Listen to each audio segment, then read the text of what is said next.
वाले, ताजिया रखने वाले, बाजा बजा, ये सब दीवाने खुदा के मक्कार, झूठे, कमीने, रजील लोग हैं ऐसे लोग। ख्वाजा का चाहने वाला ऐसा कभी नहीं हो सकता है। अभी मैं कोई 1 महीना पहले सरकार के आस्थाने पे हाजिर हुआ, गरीब नवाज सरकार के। वो दिवाली का वो मौका चल रहा था, स्टेशन से लेकर के और अहाते नूर में चारों तरफ मस्जिद में ठसा ठस, मर्द, औरत, बच्चे, पैर रखने की जगह नहीं था, पैर रखने के लिए दुपट्टे का पता नहीं, बारीक बारीक कपड़े पहने हुई लड़कियां, जवान जवान, जिनके जिस्म का हर अज़ो दिखता है, अपने सर पे टोकरा रख करके और यूं घूमती चहल कदमी करती हुई, सेल्फी लेती हुई। अल्लाह वालों की मजार इसीलिए हैं, गैरतें मर गई हैं, इन डाकुओं की गैरतें मर गई हैं जो लूटते खाटते मजारों पे बैठ करके, मालूम लोग। उन्हीं की तोंद भरते हो जिनकी तोंदें भरी हुई हैं। अपने मोहल्ले में गरीब देखो, यतीम देखो, बेवा को देखो, मिस्कीन को देखो, मदरसों में जाओ, देखो मदरसों में गर्मियों, अभी सर्दियों के हालात है ना, सर्दी का मौसम चल रहा है, कितने बच्चे ऐसे हो जिनके पास स्वेटर नहीं है, एक शॉल नहीं मिलेगी बच्चों के पास, ऐसे भी बच्चे हो गया, गर्म कपड़े नहीं है। तो अगर अल्लाह ने तुम्हें तौफीक बख्शी है ना, तो मदरसों का सर्वे करो और कम से कम अपनी तरफ से बच्चों के लिए स्वेटर है, मफलर है, टोपी है, शॉल है, गर्म कपड़े हैं, जूते हैं, ये खरीद कर दे दो। तुम मरोगे ना, मरोगे तो तुम्हारे काम आएगा ये एक भी कम बखत मुजावर काम नहीं आएगा तुम्हारे। सुन लो कान खोल के, वो भी कमीना कूटा जाएगा और तुम भी कूटे जाओगे। तुमने अपने पैसे बर्बाद किए हैं इन डाकुओं के पीछे। हमारी कौम गरीब नहीं है, हमारी कौम का पैसों का मिसयूज होता है, मिसयूज। सांप की तरह बैठे हुए हैं बेटे, सांप की तरह। 10 लोगों से देख का पैसा वसूलेंगे, एक की देख बनाएंगे, 9 की देख खा जाएंगे और सबको फोन कर देंगे आपके नाम की देख बन गई है। ये खुला हुआ हम सूरदास है, हमें नहीं दिखता है, सच्चाई ये है। लोग कहते हैं शमसुद्दीन मजारों के खिलाफ शमसुद्दीन नहीं बोलता है, मजार पे होने वाली बदतमीजियों, बेहूदगियों, आवारगियों के खिलाफ शमसुद्दीन बोलता है। समझ रहे हैं? पीरों के खिलाफ हम तकरीर नहीं करते हैं। मक्कार, हरामखोर, बदतमीज, 10-10 अंगूठी पहनने वाले, 6-6 महीने नहा कर न रहने वाले, जिनके जिस्म से बदबू इतनी फूटे ना आदमी बीमार हो जाए, ऐसे मलऊनों के खिलाफ हम तकरीर करते हैं।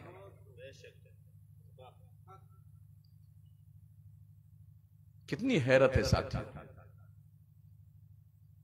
ऐसे नाचेंगे बेटे, ऐसे नाचेंगे पीर के आगे पीछे। कभी अपने मां बाप के भी कदम तुमने चूमने हैं? अपने मां बाप की पेशानी कभी बोसा दिया तुमने?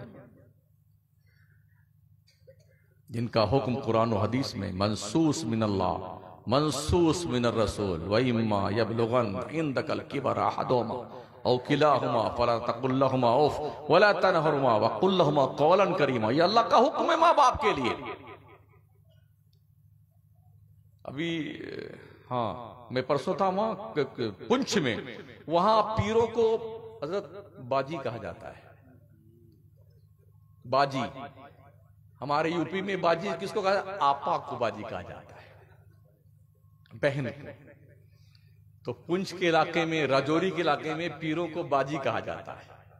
वो बाजियां जो होती है ना, एकदम औरतों का ड्रेस पहनती हैं और सब जितने मंचले लोग होते हैं ना, मुरीद लोग, ऐसे ही पीर चाहिए ना कमीनों को कि कुछ कहबे ना करे कि नमाज पढ़ोगे ना पढ़ो। एक अभी मरा नहीं उधर नासिक में मरा, अफगानिस्तान का, कौन था वो? खरीब चिश्ती, खरीब, हाँ खरीब चिश्ती। तो वो 150 साल का उसका दावा था कि हम 150 साल से पहले नहीं मरेंगे। उसके ड्राइवर ने गोली मार दी, कहा दावा बढ़ा किया बेटे, चल हम तुझे 50 साल में ही ट्रांसफर कर देते हैं, है ना। कितनी प्रॉपर्टी उसकी? 400 करोड़ हजरत। एक मौलाना बेचारा इमाम 50 साल तक इमामत करता है, अगर कैसे मेहनत करके कोई छोटी मोटी मोटरसाइकिल ले आए ना, तो वो रोड पे नहीं चलती है, सीनों पे चलती है। हाँ, अरे मौलाना कहीं हाथ मारा होगा तभी लेके आया। हाँ, अब पीरों को 400 करोड़ मियां किसको कहते हैं?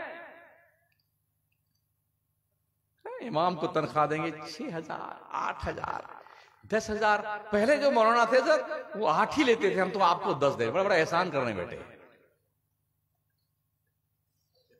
पैदा होने से लेके मरने तक तेरी बख्शिश तक का सारा गारंटी इमाम लेता है। हाँ, फातिहा, दुरूद, कान में अजान और तावीज और इसकी फूंक उसकी फूंक, ले तेरे की फूंक दे तेरे की फूंक, सारा काम 8,000। जानते क्या होता? ये नियत बादी इमाम साहब ने, या अल्लाह 100 रुपए लीटर पेट्रोल है, या अल्लाह टमाटर 40 रुपए किलो, या अल्लाह 60 रुपए किलो धनिया, या अल्लाह तुअर की दाल 200 रुपए किलो, या अल्लाह। अल्लाह अकबर, यही करेगा। इमामों को ढंग की तनख्वाह दो। एक सुना था कि कोई था पुरलुत्फ एक सेंटेंस, 2-4 जुमले हैं इसमें। एक बंदे को किसी ने, आप इमामत कीजिए, हम आपको एक भैंस देंगे। आपके 4-5 साल किया बेचारे ने इस लालच में कि एक भैंस मिल जाएगी तो मजा आ जाएगा। जब 5 साल पूरे उसके हो गए तो देने वाले ने क्या कहा? हमने तो ऐसे ही कहा था आपको।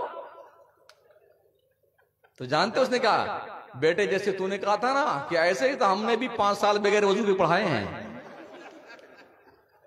कहां जाओगे? बगैर वजू के टरका दिए हमने 5 साल। इमामों को ढंग की तनख्वाह दो, ताकि ये फातिहा, कुरान खानी, आयत करीमा, तावीज, काला पीला लाइन लगा, ये सब बंद कर दें। ये फातिहा का खाना बनाना कैसा है? बनाएं तो वो किसके खाने के लिए बनाएं? अगर वो खाना महल्ले वाले खाएं तो जायज है या कुछ और? पहली बात तो ये सुन लो, हमने जो देखा है राजस्थान में, लोग फातिहा के मौकों पर बाज़ाब्ता दावतें पेश करते हैं खानदान वालों को। पूरे खानदान, रिश्तेदार, कोई धनकोली का, कोई छोटी बैरी का, कोई बड़ी बैरी का, कोई उधर निमोद का, कोई छापरी का, कोई सरदार पर, सबको बुलाएंगे, पूरे रिश्तेदारों को, सब आओ खाओ, ठूस के खाओ। मैयत का खाना सिर्फ गरीब, मिस्कीन, यतीम के लिए है, मुफलिस के लिए है, फकीर के लिए है। सुन रहे हैं? एक जुमला है, लेअन्न दावता इंद सुरूर वला फी शुरूर फिक़ी जुज़िया। दावत खुशी के मौके पे होती है, गमी के मौके पे नहीं होती है। समझ रहे हैं? हाँ, कोई अचानक आ गया रिश्तेदार, तो जैसे घर वालों को वो खाना खाना जायज है, ऐसे आने वाले रिश्तेदार को खाना खाना जायज है। अगर उसको बुलाया गया है तो उसको मना किया गया है कि उसे खाने के लिए नहीं आना चाहिए। फरमाया गया, तामुल मय्यत युमीतुल क़ल्ब, मैयत का खाना दिल को मुर्दा करता है।